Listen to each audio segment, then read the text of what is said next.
He thought his past was buried until he saw his pregnant ex-wife waiting tables. What followed was a storm of guilt, redemption, and a journey he never saw coming. From heartbreak to fatherhood, this emotional roller coaster will challenge everything you believe about love, loss, and second chances. Where are you watching from? Tell us in the comments. We'd love to hear from you. And don't forget to subscribe for more powerful stories that just might change how you see life. I never imagined my past would show up wearing an apron, carrying a tray, and 5 months pregnant. That night started like 1,000 others. I adjusted my tie in the reflection of the restaurant's pristine window. The glass so polished I could almost convince myself the man staring back was still in control of everything. Clean-shaven, sharp suit, perfect smile. That's what I was aiming for. Control. Elegance. Proof that I had moved on. But deep down, beneath the tailored fabric and cologne, I was still patching over regrets with denial. The place was upscale, the kind of restaurant where silence feels expensive and the lighting forgives every wrinkle. I had made the reservation a week in advance, chosen the table near the fireplace on purpose. Tonight was about showing Margaret, graceful, self-possessed Margaret, that I was ready to take things seriously. She was a breath of calm after the storm I'd walked out of 8 months ago. With her, I had simplicity, predictability, no unexpected tears or long silences at breakfast. She was a woman who read the Financial Times and did yoga at sunrise. The kind of woman who would never ask me to be anyone but efficient and successful. She looked radiant when I walked in. That royal blue dress wrapped around her like it was designed for her alone. Her smile, warm and polished, greeted me across the candlelit table as if I were the man she had always been waiting for. I kissed her cheek, sat down, and ordered the most expensive bottle of wine on the menu. Margaret never raised an eyebrow. She never did. That was her charm. We talked about her upcoming gallery event, about a trip to Seattle, about my company's recent merger. We laughed a little. The evening was unfolding like clockwork. Exactly the kind of picture-perfect narrative I needed to confirm that my past with Lena was just that, past. Until I looked up to flag the waiter, and time cracked in half. There she was, just 10 feet away, holding a silver tray like it weighed the world. Her black server's uniform did its best to hide it, but nothing could disguise the swell of her belly, round, unmistakable, and all-consuming. Lena, my ex-wife. Her name didn't echo in my head. It hit like a car crash. I froze mid-sentence. The words died in my throat. My vision tunneled, narrowing in on the woman who, for nearly a decade, had been my home, my anchor, and eventually, my disappointment. Or maybe I was hers. Maybe I always had been. Lena hadn't changed much. Her hair was shorter, and her eyes carried something heavier now, something like defiance layered over exhaustion. But she still had that quiet presence that used to pull me in like gravity. And now, there was a baby. My heart pounded against my ribs, fast and confused. My first instinct was to stand, to go to her, to ask, no, demand, answers. But I couldn't. I stayed seated, clenching the napkin on my lap until my knuckles turned white. "Rob?" Margaret's voice broke through the fog. "Are you all right?" I blinked, forcing my gaze back to her. "Fine," I said, too quickly, too softly. "Just thought I saw someone I knew." She tilted her head, following my line of sight. But by then, Lena had disappeared behind a swinging kitchen door, like a ghost who knew exactly when to vanish. Margaret asked a few more questions, sensing my distance, but I gave her nothing. I nodded, smiled when required, pretended to enjoy the duck confit. But the taste never registered. My brain was replaying that image again and again. Lena, pregnant, working on her feet at a place like this. She had refused every offer I made during the divorce. Every check, every favor, every apology wrapped in dollar signs. She didn't want my money. She wanted space, independence. Her words were burned into my memory. "I need to know I can survive without you. I need to remember who I was before you took over everything." I had thought it was pride. Now I wondered if it was survival. Was the baby mine? The timing wasn't clean. 8 months, maybe, maybe not. But even if it wasn't, I couldn't make sense of the ache in my gut. Guilt? Curiosity? Or something uglier? Fear? When Margaret excused herself to the restroom, I finally let my mask fall. I looked again toward the kitchen door, half hoping she'd return, half dreading it. But she didn't. And when our dinner ended, I walked Margaret out, holding her hand while my mind was across the room and 8 months back in time.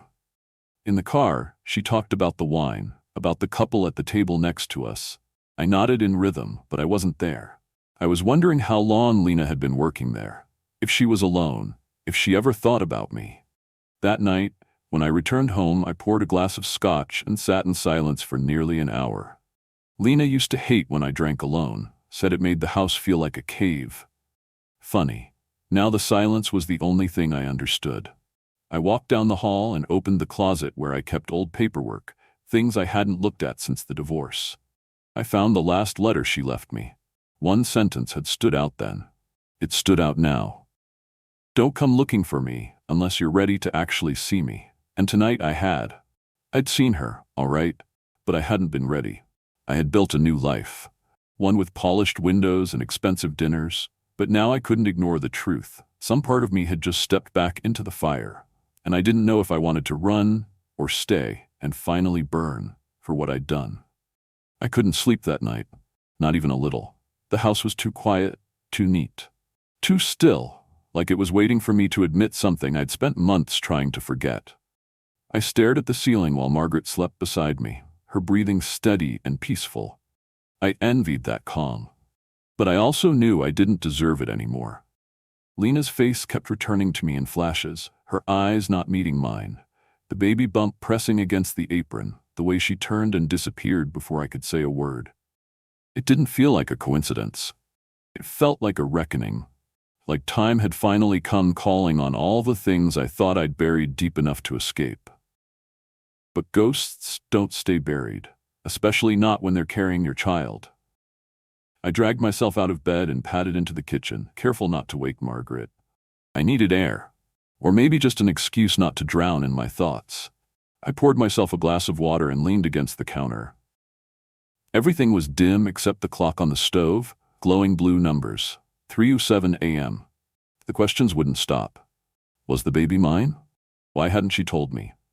Had she really meant to cut me out completely, or had she just lost faith that I could ever be who she needed? I set the glass down and pressed my hands to the cool marble.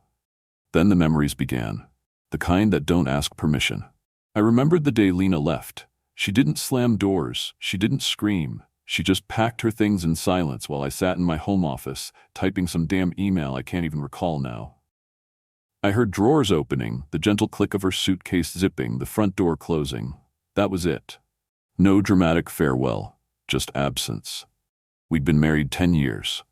10 years of a woman who stood by me when I had nothing but a cluttered desk and a dream. She brought coffee to my late-night brainstorming sessions.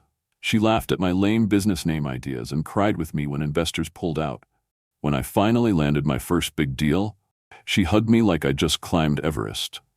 And I celebrated with a conference call. I didn't mean to drift from her. But somewhere between board meetings and red-eye flights, I forgot to ask her how she was doing. I forgot to look up from my phone. I forgot that love isn't a default setting, it's a fire that needs tending.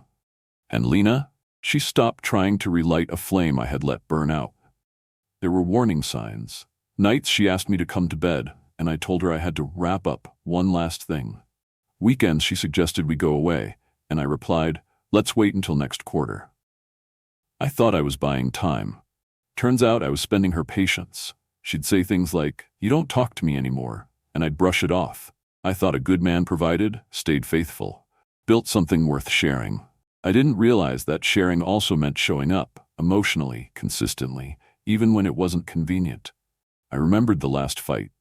She stood in the doorway, arms crossed, eyes red. You've already left this marriage, Rob. You're just still living in the house. I scoffed. That's dramatic. No, she said, voice low but firm. It's honest. I didn't chase after her when she walked away that night. I didn't call. I let my pride hold the phone for me. Told myself I was giving her space when in truth, I was just too damn scared to face what she already knew. And now here I was, months later, staring at the ghost of the woman I'd once promised forever to, serving tables, pregnant, and looking like she'd aged 10 years in 8 months. I should have felt angry, should have felt betrayed. But all I felt was guilt. The kind that doesn't ease with time, only sharpens. Like a dull blade finally honed to a razor's edge. Did she hate me for not reaching out? Or worse, did she stop thinking about me at all? The sound of a soft creak behind me startled me. Margaret stood in the hallway, wrapped in one of my button-down shirts, hair a sleepy mess. "Can't sleep," I forced a smile. "Just thinking. Sorry if I woke you." She stepped closer, looked at me for a moment too long. I could tell she sensed something. She always had a sharp radar for emotional static, but she respected my silence. That was one of the things I appreciated about her. She never pried. "I'm going back to bed," she whispered, touching my arm. "Come soon, okay?" I nodded, watched her retreat, then turned back to the dark kitchen and let the silence settle again. That moment with Lena at the restaurant, it wasn't a fluke. It was a mirror. And what I saw scared me, because for the first time since the divorce, I wondered if I had left behind more than just a failed marriage. I wondered if I'd abandoned a life that still held parts of me I hadn't replaced. There was a baby. That changed everything. If the child was mine, I had a responsibility that went deeper than guilt. If it wasn't, I still had to face the truth about who I'd become and what Lena had gone through to end up working late nights with swollen ankles and no one to carry her tray when she looked like she was about to collapse. I closed my eyes, leaning my head against the cabinet. No matter what Margaret thought of our quiet, polished world, no matter how put together I pretended to be, I couldn't shake the feeling that I was standing on a fault line and the tremors had already started. And the worst part? I wasn't sure which side of the crack I wanted to be on anymore. For the first time in months, I missed Lena's voice. Not the angry one from our final arguments, but the calm one that used to say, "Rob, you're not a machine, you're a man. Let yourself be one." I hadn't listened then. But maybe, just maybe, I still had time to prove I finally could. I couldn't let it go. Not this time. 3 days passed. I tried. I really did. I busied myself with meetings, calls, spreadsheets, negotiations, the kind of high-stakes executive nonsense that once consumed every corner of my life. But now it all felt like background noise to a much louder question screaming inside my chest. Was that child mine? Lena's image haunted every reflective surface I passed. Her face, her eyes, that belly. I couldn't shake it. I saw her in every elevator mirror, every chrome faucet, every car window, and with every glimpse, guilt clawed deeper. It wasn't just about the baby, it was about her. About everything I had left unsaid, unfelt. So on the 4th evening, I found myself parked in front of that restaurant again. It was early, well before dinner service. The valet hadn't even shown up yet. I sat in my car, engine idling, watching staff shuffle through the side entrance in black slacks and white aprons. Every time someone appeared, my heart jumped, hoping it was her. Dreading it too. I don't know what I was expecting. Maybe some miraculous clarity or a confrontation that would tie everything into a neat, emotional bow. But life doesn't do tidy endings. It just gives you chances. And sometimes you only get one. Eventually, I stepped out, adjusted my collar, and walked inside. The host, a chipper kid who couldn't have been more than 23, looked surprised when I asked for a table by the kitchen. "You're sure, sir? Most people prefer the fireplace area." "I like to watch people move," I lied. "The energy helps me think." He smiled politely and led me over. The table was tucked in a corner, perfect view of the kitchen door. I ordered a glass of bourbon and pulled out my phone, pretending to scroll while my eyes did anything but relax. And then I saw her. Lena. She emerged from the kitchen like a whisper from another lifetime. Her ponytail bounced slightly as she moved with the same quiet efficiency I remembered from Sunday mornings at home. Back when she made pancakes barefoot and hummed along to old Motown records. Back when she still laughed with her whole face. Her figure was different now. Rounder, slower. She moved carefully, one hand always hovering near her belly. But she still carried herself with dignity, even in a polyester apron and cheap shoes. I watched her serve a nearby table, polite and quick. She didn't look up once. I couldn't decide if that was intentional or just habit.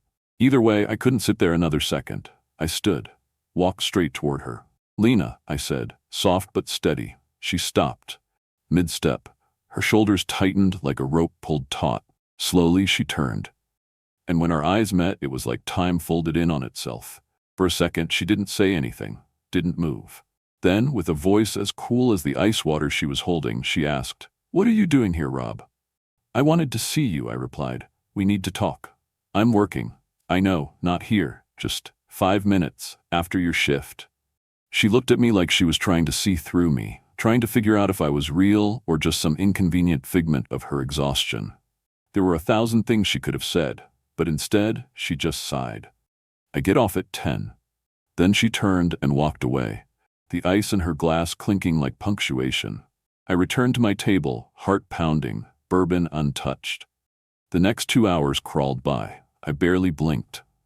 Every time she passed, I wanted to call out, but I didn't. I let her have her distance. I owed her that much. When 10 o'clock came, I was already waiting in my car across the street. She exited through the back door wearing a long coat that didn't quite hide how tired she looked. The wind played with a strand of hair escaping her bun. She didn't notice me at first. I got out slowly. "Lena," I called gently. She turned, startled. Then her expression settled into something unreadable. She didn't look angry. She looked closed. "I don't know what you expect from this conversation," she said before I could speak, "but I don't have time for games." "No games," I promised. "I just need answers." She crossed her arms. "About what?" "You know what?" I swallowed. "The baby." Her eyes darkened. "What about him?" "Him." The pronoun felt like a thunderclap. "Is he mine?" Lena stared at me so long I felt like she could see every version of me, past, present, ashamed, remorseful. Then, finally, she nodded. "Yes, he's yours." The world tilted. I felt like I'd been punched in the stomach and lifted into the air at the same time. "But don't expect that to mean anything more," she added sharply. "I'm doing fine on my own. I don't need anything from you." "Why didn't you tell me?" "Because you weren't there, Rob. Not when I needed you. Not when I packed my bags. Not when I went to the first doctor's appointment alone. You made it very clear that your world didn't have space for me in it anymore. So I decided not to shove myself back in." Her words were sharp, but not cruel. Just honest. Like every one of them had been bottled up and left to age. "I had a right to know," I said, my voice catching more than I wanted it to. She laughed once, bitter and breathless. "A right? You forfeited that the day you stopped asking how I was, the day you chose your phone over your wife, the day I told you I was drowning and you said I'm busy. That was the day you lost your rights." She turned like she was ready to walk away again, but I couldn't let her. "Please," I said. "I know I messed everything up. I know I don't deserve forgiveness. But this baby, this is different. I want to be there. I want to be a father." Lena stopped. For a long moment, neither of us said a word. Then finally she looked back at me, less steel, more sadness in her eyes now. "If you mean that," she said, voice quieter, "you'll have to prove it, not with words, with actions. Consistency. Showing up." "I will," I said with more certainty than I'd felt in months. "I swear I will." She didn't smile, didn't soften, but she nodded, and that, for now, was enough. The next morning I stood in my kitchen, staring into a cup of coffee I hadn't touched. It had gone cold a while ago, but I couldn't bring myself to make another. The smell reminded me of Lena. She used to insist on making the first pot, claiming I was too heavy-handed with the grounds. I used to tease her about it. Now I miss those arguments like they were precious heirlooms. Margaret walked in wearing one of my shirts, her hair wrapped in a towel. She was humming something soft and familiar. She smiled when she saw me. "You're up early," she said, pouring herself a glass of orange juice. "Sleep okay?" "Not really," I replied. She turned to face me, leaning against the counter. There was concern in her eyes, but she waited. That was Margaret. Always composed, always patient. She gave silence the space to speak first. "We need to talk," I said. The smile fell from her face in an instant. She set the juice down and folded her arms. "Okay," she said slowly. "What's going on?" I tried to meet her eyes but kept looking past her, like the truth was hiding somewhere just beyond the kitchen walls. "You remember the woman at the restaurant the other night? The waitress?" Her expression barely changed, but I saw her body go still. "Yes," she said. "You looked like you'd seen a ghost." "I had," I admitted. "Her name's Lena. She's my ex-wife." Margaret said nothing. She didn't gasp. She didn't flinch. She just waited for the rest. "She's pregnant," I continued. "The baby is mine." Silence wrapped around the room like fog. Heavy. Still. Suffocating. Margaret's eyes didn't widen, but something in them dimmed. A quiet retreat. "I didn't know," I said. "Not until I saw her that night. We hadn't spoken since the divorce. She never reached out. And you didn't reach out to her either." Margaret said, her voice low and level. No, I admitted. I didn't. She nodded, almost as if she'd expected that answer. Then she pulled out a chair, sat down slowly. So what does this mean? She asked. For you, for us. I took a deep breath and sat across from her. It means I need to step up, be a part of this child's life. I can't ignore this. And where does that leave me? She asked, eyes sharp now. Because I didn't sign up for this, Rob. I didn't sign up to play second to your past. I know, I said. I never meant to put you in this position. But here I am anyway, she replied. Now I have to decide if I can share you with a child, and with a woman you once built a life with. I hated that she was right. That everything I said sounded like excuses, even when it wasn't. Margaret, I care about you, deeply. But this baby, he didn't ask for any of this. I owe him something I didn't give when I had the chance. Margaret looked down, her fingers tracing the rim of her glass. Do you still love her? She asked. That question hit like a punch I didn't see coming. I don't know, I said honestly. But I know I failed her. I know I left her alone when she needed me. I won't make that mistake again with this child. She stood up, walking over to the window, her back to me now. I need time, she said, to think, to breathe, to figure out what all this means for me. I understand. She turned back around. You're a good man, Rob, but sometimes good men still leave messes behind them, and some of us don't have the strength to clean up after other people's regrets. She walked past me, soft footsteps down the hallway. The door to the bedroom closed with a kind of softness that feels like finality. I sat there for a long time, letting the silence settle around me. I had known there would be consequences, but hearing the truth in her voice, how close we had come to something real and how quickly it all cracked apart, was harder than I expected. Harder because she didn't yell, didn't blame. She just quietly started packing up whatever hope she'd held on to. Later that day, I stood at the window and watched her carry a suitcase down the steps. She didn't say goodbye, just glanced up once, eyes red but dry, then slipped into the waiting car. I didn't chase her. I couldn't.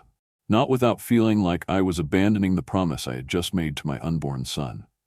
That evening, the house felt colder than it ever had. Everything was still in place, furniture, books, wine glasses by the sink, but the life that filled those things had drained out. I found myself back in my office, staring at a photo Lena had taken of me years ago. Me, covered in paint, after trying to assemble a crib for a friend's baby shower. We were both laughing in the background, blurred in the reflection of the nursery window.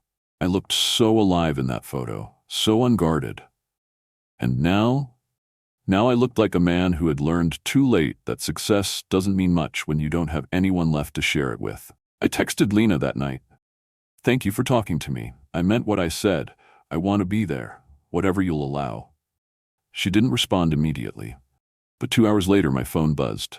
He doesn't need a savior. He needs a father. Be that or don't be anything. I stared at the message for a long time. It was a challenge, not an invitation, but it was also a crack in the wall. Margaret was gone. My old life, this polished, reconstructed facade, was crumbling. But maybe that wasn't the end. Maybe it was the start of something I'd avoided for too long, being accountable not just for what I did, but for what I failed to do. And this time I was going to show up, not just for Lena, not for redemption, but for the little life waiting on the other side of a closed door. The next afternoon, I stood in the baby aisle of a department store, staring at a wall of diapers like they held the secrets of the universe. Sizes, brands, boxes with smiling cartoon bears. I didn't know where to begin. I felt ridiculous. A grown man in a $1,000 coat, paralyzed by pacifiers and burp cloths.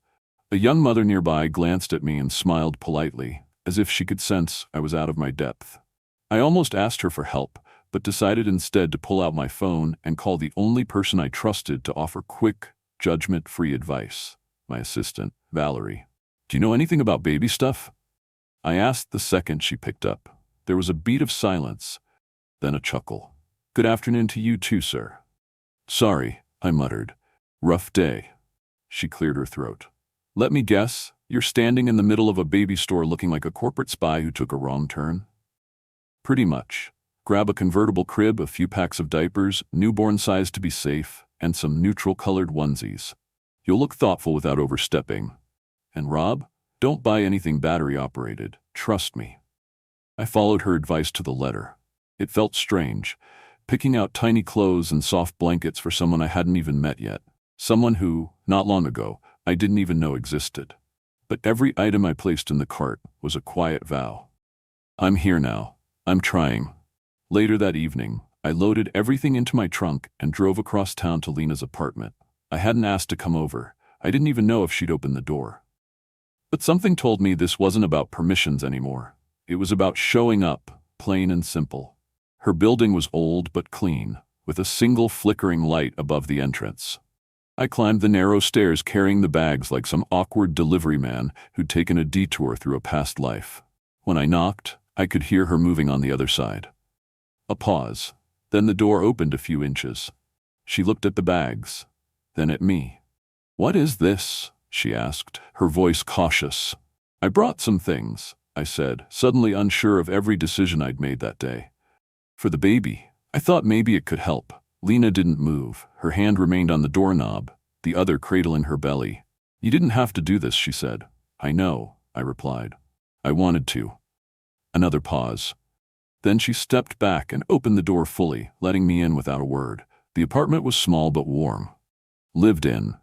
There were throw blankets folded neatly, a few dishes drying by the sink, and a bookshelf filled with paperbacks I remembered from our old place. On the coffee table, a half-completed baby registry list lay beside a steaming cup of chamomile tea. I set the bags down in the corner and stood awkwardly, unsure if I should sit or just keep holding my breath. "You don't have to stay long," she said, easing herself onto the couch. "I'm not in a rush," I answered. "I'd like to stay, if that's okay." Lena nodded, but her eyes remained wary, scanning me like a soldier trained to expect retreat at any moment. I couldn't blame her. "I don't want to come in here and pretend like I know what I'm doing," I said after a minute of silence. "Because I don't. But I want to learn. I want to be someone this baby can count on." She looked at me then, really looked. Her expression softened just slightly. "This doesn't change anything between us," she said. "Just because you're here with some diapers and a pacifier doesn't mean we're back in each other's lives like before." "I'm not asking for that," I said. "I'm just asking for a chance to do right by him and by you." Her eyes dropped to her lap, fingers tracing a small crease in the blanket draped over her knees. When she finally looked up again, there was something different in her gaze. Not forgiveness, not trust, but maybe the absence of resistance. That was enough. "Thank you," she said quietly. "This will help a lot." I sat on the edge of the armchair and glanced around. There was a disassembled crib leaning against the wall, still in its box. I nodded toward it. "Want help putting that together?" She chuckled softly.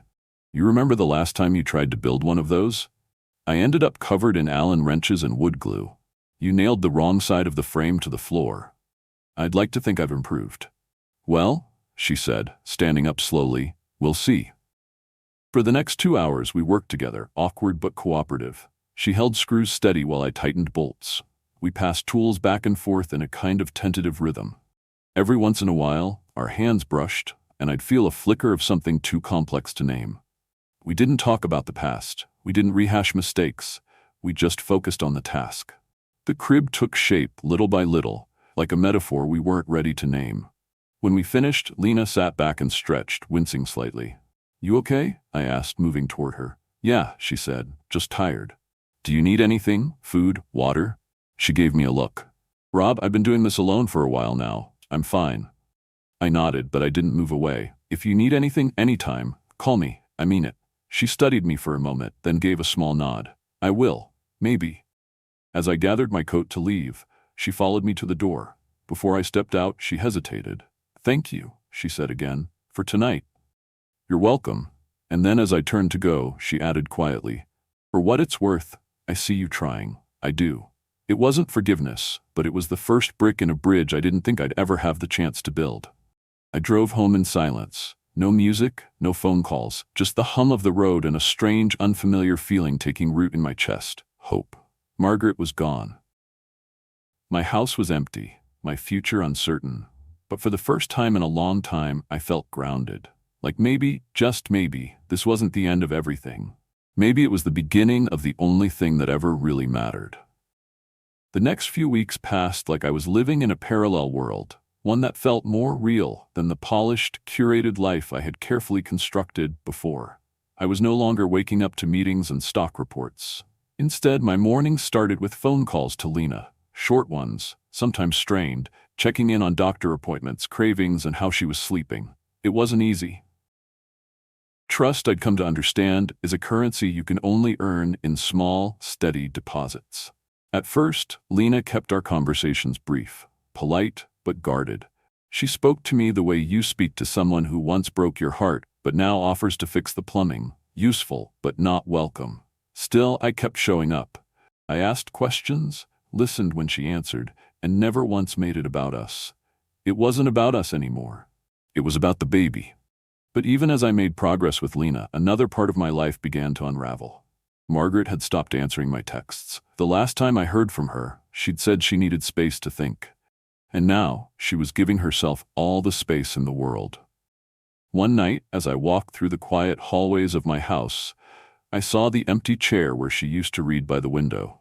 Her coffee mug was still in the dishwasher. I opened the closet out of habit and saw her scarf still hanging there, as if it might be a mistake she hadn't come back for it yet. But deep down, I knew Margaret wasn't coming back. Not really. I could feel the quiet resignation in every corner of that house. So I focused on what I could do, what I could control. I leaned into this new role, however clumsily. I started joining Lena for her prenatal appointments. At first, she insisted I didn't need to come. "I've done all of this alone so far," she said. "I can finish alone too." But I kept showing up, sitting in the waiting room, sometimes just to drive her home afterward. I didn't push conversation. I didn't try to impress her. I just stayed. And something shifted. I remember the first time I saw our baby on the ultrasound monitor. The technician moved the wand across Lena's stomach, and there he was. Tiny, wriggling, undeniably real. His heartbeat echoed through the speakers like a war drum, steady and fierce. I couldn't breathe for a second. My chest tightened, my throat closed. Lena turned to look at me, just briefly, and in her eyes I saw something fragile and wordless. A glimpse of the past, or maybe a question about the future. I reached for her hand without thinking. She didn't pull away. After the appointment, we stopped for lunch at a quiet cafe around the corner. It was the first time we sat across from each other without tension. She ordered herbal tea. I got my usual black coffee, but barely touched it. "He looks healthy," I said, almost in a whisper. "Yeah," she said, rubbing her stomach gently. Strong heartbeat. There was a pause between us, a silence that felt loaded but not heavy. "You're doing a good job," I said. She looked surprised. "What makes you say that?" "Because I can see it. The way you carry this. The way you never ask for help but still keep everything together." Lena smiled faintly, but it was tinged with something sad. "It's not that I don't want help, Rob. It's that I've learned not to expect it." That stuck with me. I carried her words home like a stone in my pocket. That evening, as I stepped into my house, I was struck by how empty it felt again. Not in the obvious way, but in the way that echoes back at you when you've got no one to share your day with. There were no shoes by the door, no music playing in the background, no scent of Margaret's lavender shampoo trailing behind her when she walked past. And still, I didn't regret the path I'd chosen. That night, I found myself back at Lena's apartment, this time helping assemble a mobile for the crib. She had picked out a simple one with stars and moons that gently turned when the air moved. I climbed up the small stepladder, screwing it into place while she sat on the edge of the bed, watching. "You're getting better at this," she said, arms crossed but smirking. I grinned down at her. "What, parenting?" "No, manual labor." We both laughed, a sound that had been absent from our interactions for too long. It wasn't just comfortable, it was healing. I stepped down and adjusted the tiny mobile until it spun smoothly.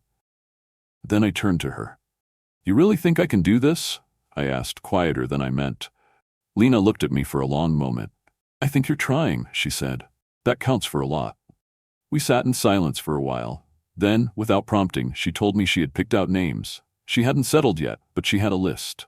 We went through them together, joking about the bad ones and quietly smiling at the good ones. As I prepared to leave, she walked me to the door.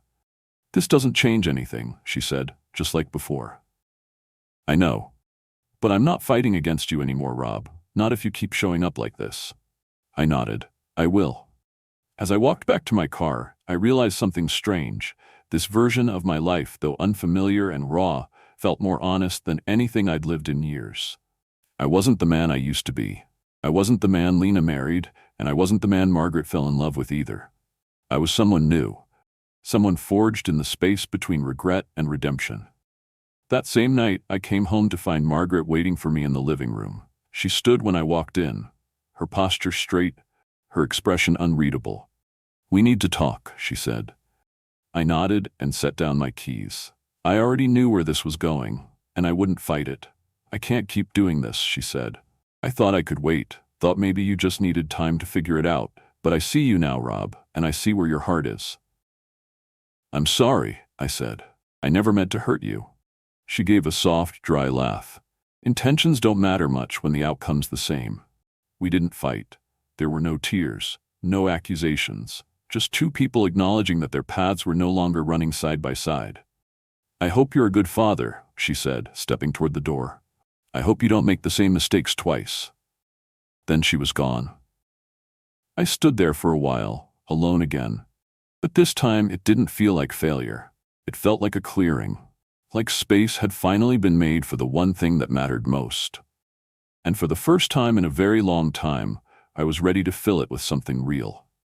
It happened on a Tuesday afternoon, earlier than expected. I was in my office, sitting behind a mountain of untouched paperwork, pretending to focus while rereading the same sentence for the third time. My phone buzzed once. I glanced at the screen, not expecting anything significant. But the second I saw Lena's name, my heart dropped into my stomach. "Lena. It's happening. I'm at the hospital." Nothing else, no punctuation, just those 7 words. And yet I felt like the earth had cracked open beneath me. I didn't hesitate. I left the documents, the coffee, the meeting reminders, all of it behind. I didn't tell anyone where I was going. I just grabbed my keys and ran. The drive to the hospital felt like a race against time. Red lights mocked me. Pedestrians walked slower than usual. My grip tightened on the wheel until my knuckles turned white. I wasn't sure what I was afraid of exactly. Something going wrong, not making it in time, or worse, Lena going through this moment without me. When I finally pulled into the hospital parking lot, I barely remembered how I'd gotten there. My heart was hammering in my chest. I sprinted through the automatic doors, made my way to the maternity ward, and asked for her room number. The nurse at the desk must have seen the panic in my face because she didn't ask for ID or pause. She just pointed. "Room 412. I knocked gently, then eased the door open. Lena was there, in a hospital gown, lying back against a mountain of pillows. Her face was pale, her hair pulled back in a messy bun, and her hands rested protectively over her belly. She looked exhausted, but when she saw me, a flicker of something, relief, maybe, passed through her eyes. "You made it," she said, her voice raspy. "Of course I did," I replied, breathless. "I wouldn't be anywhere else." The nurse was adjusting some monitors nearby, checking Lena's vitals. I moved to her side, unsure where to stand, what to say. She reached out and took my hand. I hadn't expected that, but I held on, and I didn't let go. For the next few hours, I stayed right there, by her side. I fetched water when she asked. I adjusted pillows, I rubbed her back. We didn't talk much. The pain came in waves, and when it hit, Lena would grip my hand so tightly I thought my bones might snap. But I didn't flinch. I welcomed it. Every contraction was a reminder that this child, the one who had turned my world upside down, was on his way into ours. When the nurses finally came in and announced it was time, my stomach clenched. Lena looked at me, eyes wide with fear and strength all at once. "You're okay," I whispered. "You're doing great. I'm here."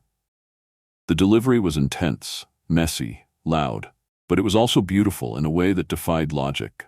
I'd seen 100 births in movies, but nothing could have prepared me for the reality, the raw, unfiltered miracle of it. And then at 8:43 p.m., I heard the cry. It wasn't soft, it wasn't delicate, it was powerful, like he was announcing himself to the world. They laid him on Lena's chest, and I saw him, our son, for the first time. Tiny, wrinkled, red-faced. Perfect. Tears blurred my vision before I even realized I was crying. I didn't care. I placed my hand on his tiny back and felt his heartbeat pounding beneath his skin. Lena looked up at me. Her eyes were shining. "He's beautiful," I whispered. She nodded. "He's ours." Later, after they cleaned him and wrapped him in a blanket, a nurse handed him to me. He was so light, yet somehow the heaviest thing I'd ever held. His fingers curled instinctively around mine, so small, so strong. I looked into his face and knew, in that instant, that nothing in my life had ever mattered more than this child. "I promise you," I said softly to him, "I won't fail you." Lena, lying in bed, looked at me with tired eyes but a peaceful smile. "He already knows who you are," she said. "He stopped crying the moment you spoke." That night, we stayed in that room together, the three of us. Lena slept finally, her body spent but her face serene. I sat in the chair beside her, holding our son in my arms. I didn't sleep. I couldn't. I just watched him breathe. Every few minutes I'd glance at Lena and marvel at her strength. How had I ever let her slip through my fingers? How had I been so blind? But now wasn't the time for those thoughts. Now was about beginning. Now was about love, unspoken but real. In the quiet of that room, I realized something. Redemption doesn't come all at once. It comes in moments, in the sound of your son's first breath, in the weight of responsibility finally embraced, in the way a woman you once hurt lets you hold her hand in the delivery room. In the stillness of that hospital night, I found my purpose. Not as a CEO, not as a man trying to rebuild what he lost, but as a father. And for the first time in years, I didn't want to run from that title. I wanted to wear it proudly, because this was everything, and I wasn't going to miss a single second of it. The months that followed the birth of our son were unlike anything I'd known before. Gone were the structured mornings with polished shoes and tailored suits. The early alarms now chimed to soft cries through a baby monitor. Instead of boardrooms and investors, my focus shifted to bottle warmers and diaper changes.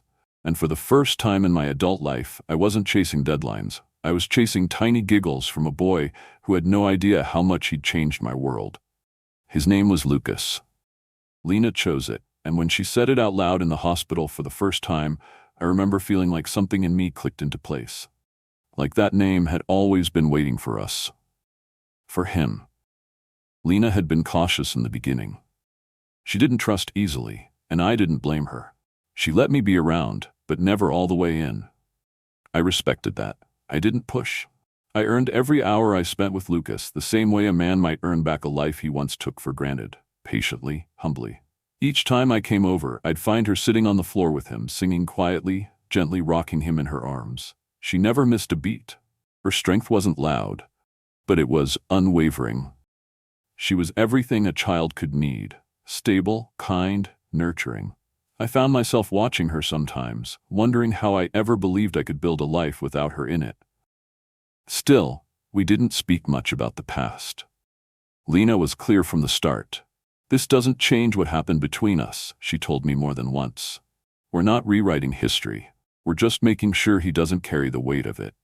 Fair enough. I didn't come back into her life to win her over again. I came back to be a father, and I was determined not to fail. One afternoon, we took Lucas to the park. It was early spring, the kind of day where the sun felt like a warm promise instead of a harsh glare. Lena walked beside me, pushing the stroller while Lucas napped peacefully inside, one tiny hand peeking out of the blanket. We didn't say much at first, but then I broke the silence. "I never thought this would be my life," I said. Lena glanced at me. "Do you mean that in a good way or a bad way?" I smiled, "In a humbling way." She didn't laugh, but she smiled a little. "Parenthood will do that to you." We paused near a bench shaded by an old oak tree. Birds chirped somewhere above us, and the breeze smelled faintly of fresh grass and city dust. "You've changed," she said, eyes fixed on the stroller. "I see it. The way you look at him. The way you never make excuses. You used to live in your own world, Rob. One that didn't make room for anyone else. Now, you live in his." "I live in both of yours?" I said softly. She didn't respond right away, just looked at me with that calm, discerning gaze she'd always had, the one that saw through charm and titles and empty apologies. "I don't know if I can ever trust you the way I used to," she admitted, "but I'm learning to believe you when you say you'll show up. That's all I want," I said, "to show up, for him, for you, in whatever way you'll allow." We kept walking after that. Just a small family, forged not by design but by the unpredictable, painful grace of second chances. Weeks passed, then months. Lucas started to roll over, then crawl. His giggles filled the apartment like wind chimes in the summer. He had Lena's eyes and my jawline, and a stubborn streak that already gave us both trouble at bedtime. One evening I arrived early. Lena had just finished feeding him, and she handed him to me with a quiet, tired smile. "You want him while I shower?" she asked. "Always," I said, taking Lucas into my arms. She disappeared into the bathroom, and I sat on the couch, bouncing Lucas gently in my lap. He was babbling nonsense syllables, the kind of adorable gibberish that makes grown men melt. Then suddenly, he reached up, touched my chin, and said it. "Papa." I froze. I didn't breathe. For a second, I thought I'd imagined it. But he said it again, louder this time, with a proud little grin that crinkled his cheeks. I stared at him, blinking away the sting in my eyes. Then Lena appeared in the hallway, hair damp, towel wrapped around her shoulders. "He just called me Papa," I whispered, afraid the moment would vanish if I said it too loud. She stared at us for a second, then nodded. I heard. I looked at her, expecting distance or discomfort, but instead I saw something softer, a flicker of pride, maybe even hope. "I think he likes you," she said, voice warm. "I hope he always does," I replied, pressing a kiss to Lucas's forehead. We didn't say anything else that night. We didn't need to. Things weren't perfect. Lena still kept her space. We still lived in separate homes. There were boundaries we didn't cross and conversations we hadn't had. But there was peace now, a quiet understanding between us. Some nights, I'd stay late. After putting Lucas to sleep, Lena and I would sit on the couch with cups of tea, watching old movies or listening to music we both used to love. We didn't revisit the wreckage behind us. We focused on the ground ahead, shaky but growing stronger beneath our feet. One evening, Lena turned to me and said, "I still don't know what the future looks like, but I do know this: he's lucky to have you." "No," I said, smiling. "I'm lucky to have him. Both of you," and I meant it.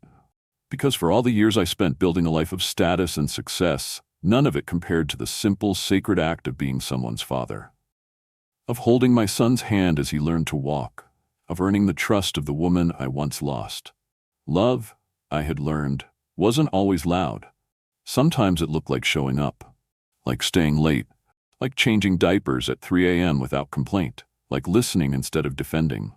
Like admitting you were wrong and proving you've changed with your actions, not your words. As I carried Lucas to bed one night, his tiny head resting on my shoulder, I whispered to him, "You gave me a reason to become a man I'm proud of." And that was the truth. This little family of ours wasn't traditional. It didn't come wrapped in ceremony or permanence, but it was real. It was whole in its own way. And for the first time in my life, I didn't need more than that. Because we weren't just a family by name, we were a family by choice. And that made all the difference. Thank you for staying with me until the very end of this story.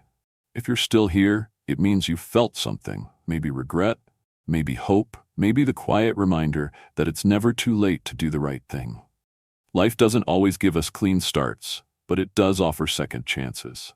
And when those moments come, it's not about grand gestures. It's about showing up every day with humility and heart. That's what this story taught me. Redemption is earned, not given, and love, real love, means taking responsibility even when it's hard. Now I want to hear from you. Where are you watching from? What part of this story touched you the most? Drop your thoughts in the comments. I read every single one. If stories like this speak to your heart, don't forget to hit the subscribe button. We share emotional, meaningful journeys every week, stories that help us reflect, heal, and grow. You're not alone here. This channel is for people who believe in transformation, in family, in second chances. So stick around, we've only just begun.